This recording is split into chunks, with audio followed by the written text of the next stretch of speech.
അധ്യായം 36. എലീഹു പിന്നെയും പറഞ്ഞതെന്തെന്നാൽ, അല്പം ക്ഷമിക്ക, ഞാൻ അറിയിച്ചു തരാം.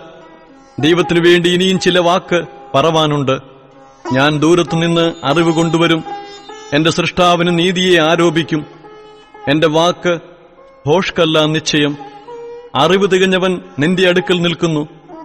ദൈവം ബലവാനെങ്കിലും ആരെയും നിരസിക്കുന്നില്ല.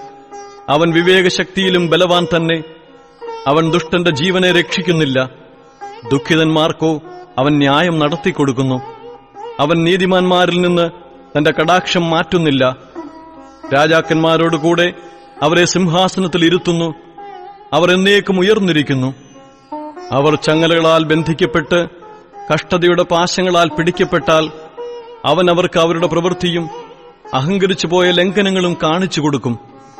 അവൻ അവരുടെ ചെവി പ്രബോധനത്തിന് തുറക്കുന്നു. അവർ നീതികേട് വിട്ടുതിരിവാൻ കൽപ്പിക്കുന്നു. അവർ കേട്ടനുസരിച്ച് അവനെ സേവിച്ചാൽ തങ്ങളുടെ നാളുകളെ ഭാഗ്യത്തിലും ആണ്ടുകളെ ആനന്ദത്തിലും കഴിച്ചുകൂട്ടും.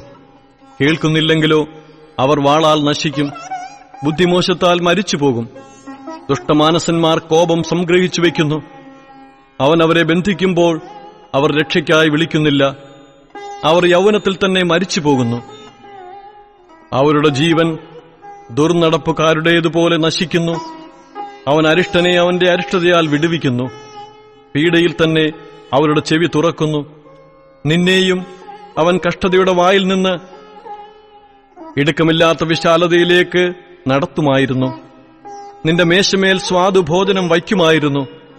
നീയോ ദുഷ്ടവിധി കൊണ്ട് നിറഞ്ഞിരിക്കുന്നു. വിധിയും നീതിയും നിന്നെ പിടിക്കും. കോപം നിന്നെ പരിഹാസത്തിനായി വശീകരിക്കരുത്. മറുവിലയുടെ വലിപ്പമോർത്ത് നീ തെറ്റിപ്പോകുകയുമരുത്.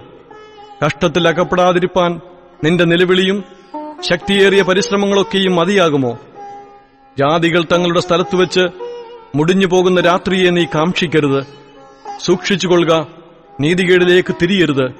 അതല്ലോ നീ അരിഷ്ടതയേക്കാൾ ഇച്ഛിക്കുന്നത്. ദൈവം തന്റെ ശക്തിയാൽ ഉന്നതമായി പ്രവർത്തിക്കുന്നു. അവന് തുല്യനായ ഉപദേശകൻ ആരുള്ളൂ? അവനോട് അവന്റെ വഴിയെ കൽപ്പിച്ചതാർ?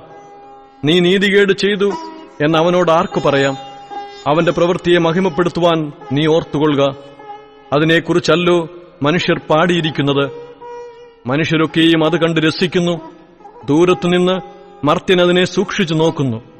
നമുക്കറിഞ്ഞുകൂടാതെ വണ്ണം ദൈവം അത്യുന്നതൻ. അവന്റെ ആണ്ടുകളുടെ സംഖ്യ ആരാഞ്ഞുകൂടാത്തത്. അവൻ നീർത്തുള്ളികളെ ആകർഷിക്കുന്നു. അവന്റെ ആവിയാൽ അവ മഴയായി പെയ്യുന്നു. മേഘങ്ങൾ അവയെ ചൊരിയുന്നു. മനുഷ്യരുടെ മേൽ ധാരാളമായി പൊഴിക്കുന്നു.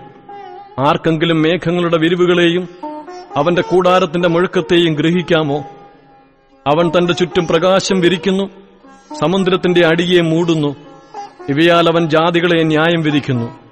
ആഹാരവും ധാരാളമായി കൊടുക്കുന്നു. അവൻ മിന്നൽ കൊണ്ട് തൃക്കൈ നിറയ്ക്കുന്നു. പ്രതിയോഗിയുടെ നേരെ അതിനെ നിയോഗിക്കുന്നു. അതിന്റെ മുഴക്കം അവനെയും കന്നുകാലികൾ എഴുന്നള്ളുന്നവനെയും കുറിച്ച് അറിവ് തരുന്നു.